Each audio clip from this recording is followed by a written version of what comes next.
John, you mentioned the freshmen. There are some who would say you can't win a national championship with a freshman-heavy team.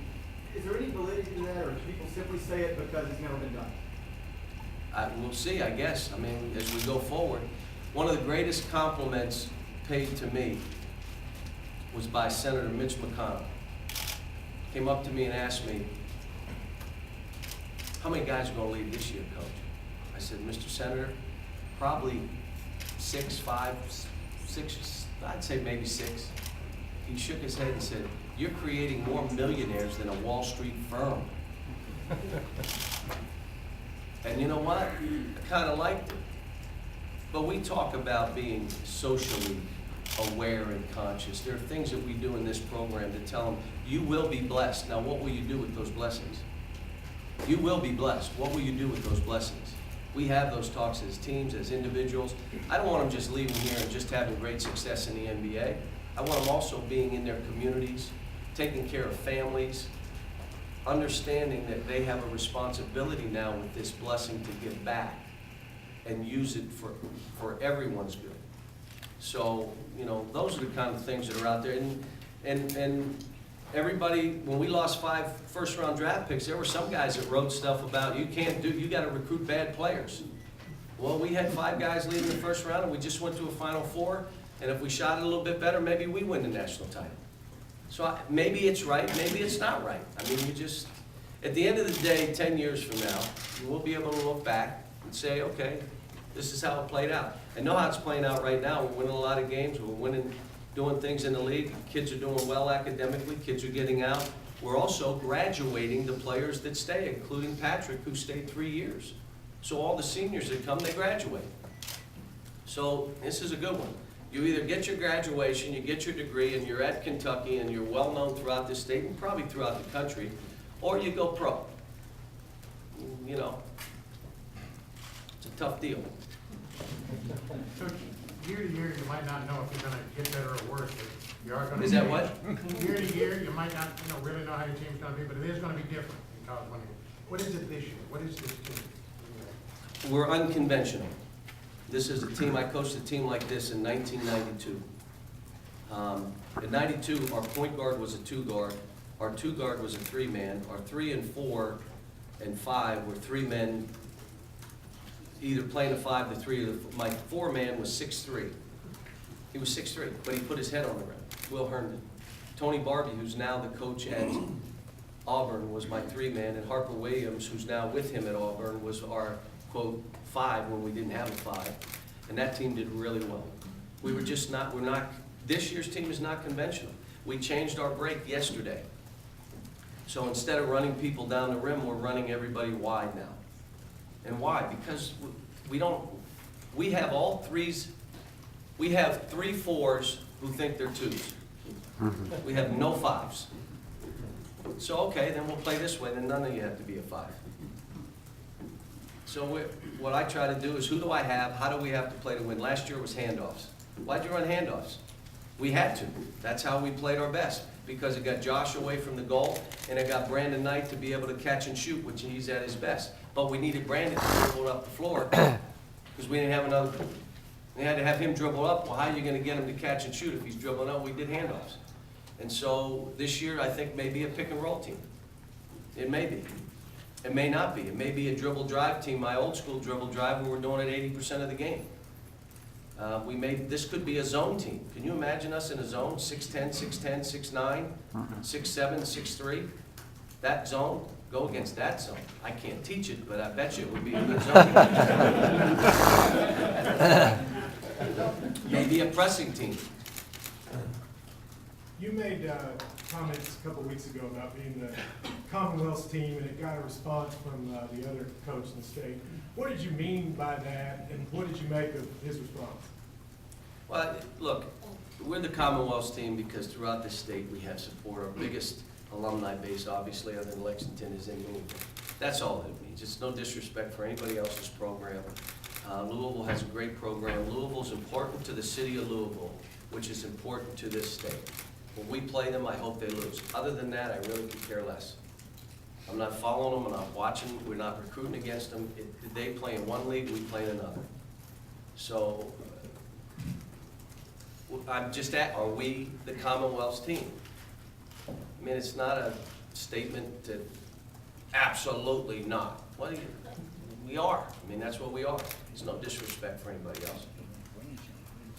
You were mentioning the positions a moment ago. It appears like you have a lot of interchangeable parts. Yes. Can you talk Well, about Denny that? Crum, who's a great coach, you know what he used to do with guys like this? Anybody watch him coach? He pressed, and what else did he do? What they do? What they do? They post the guards, and what else did he do defensively? They switched everything. That's how he got those national titles and Final Fours and all the things that he did. And he and I talked about it.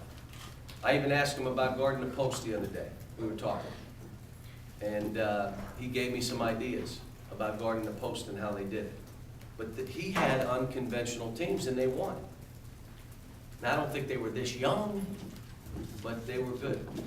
John, is it hard to be player first in a state that is so program centric, for lack of a better word? Well, as long as I'm the head coach, that's how it'll be.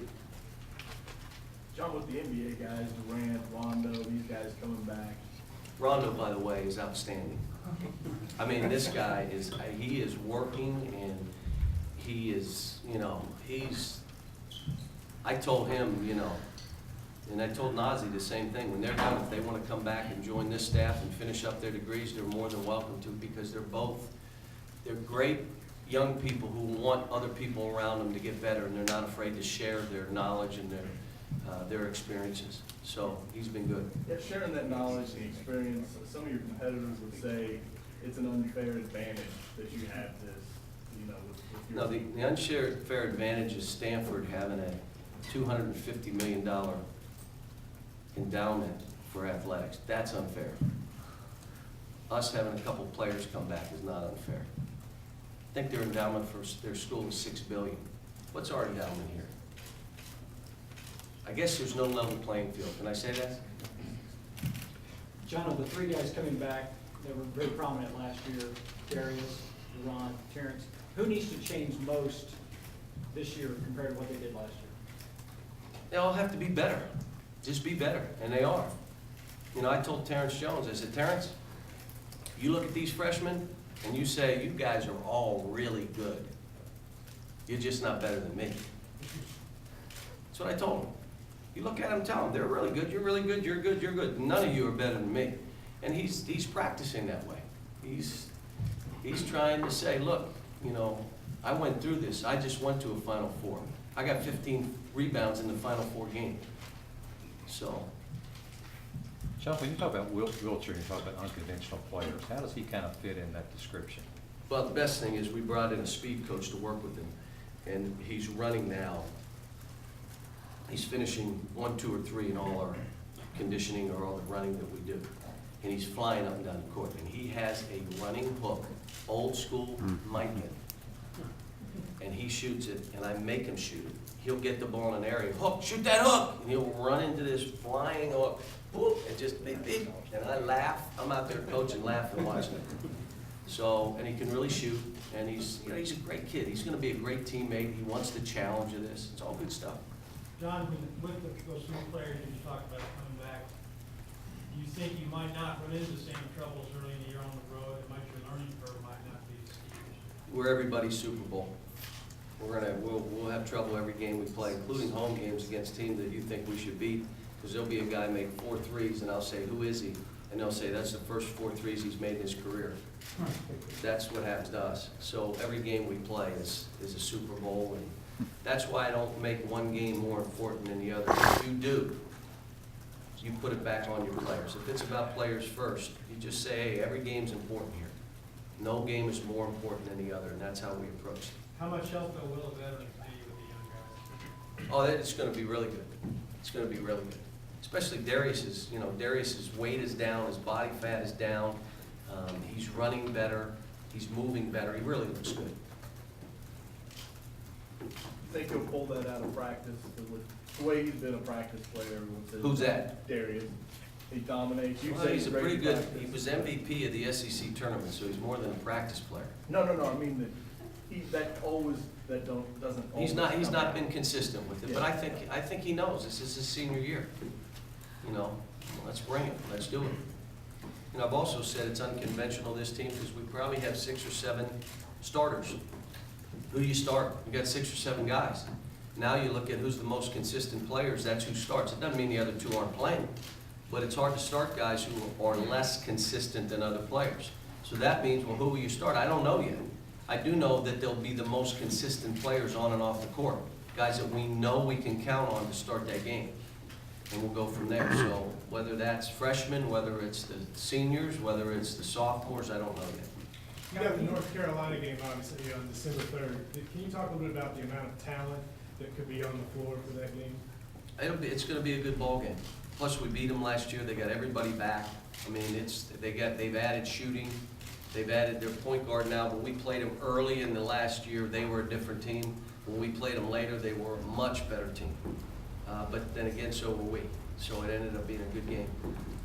Now, when you're out, when you go to speak or just out around town, how much do you hear about, national championships? It's been so long. No one, they're not. I mean, everybody wants, are we the only school that wants to win a national title this year, and our fans? I mean, come on. I mean, I just don't get bogged down in it.